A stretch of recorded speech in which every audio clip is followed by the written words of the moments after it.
Il est de tradition désormais que les entrepreneurs de Côte d'Ivoire et les entrepreneurs de France se rencontrent régulièrement.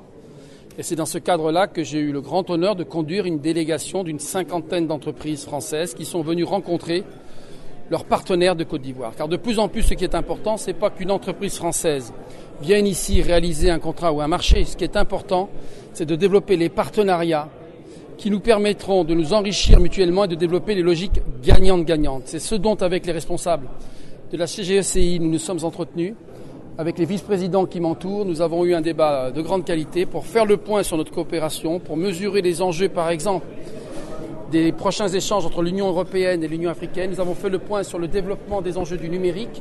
Nous avons souligné combien la Côte d'Ivoire, dans l'ensemble de la sous-région, avait un rôle pilote incontestable, combien son taux de croissance justifiait que nous autres entrepreneurs nous venions conforter, et avec le souci aussi, il faut bien le dire, en cohérence avec la priorité que son Excellence le Président Ouattara a souvent souligné, comment faire en sorte que ces investissements, ce développement profitent encore plus aux populations de Côte d'Ivoire. C'est le défi commun que nous avons partagé et c'est l'engagement qu'ensemble nous avons pris. Voilà pourquoi cet échange était aussi pertinent, aussi important.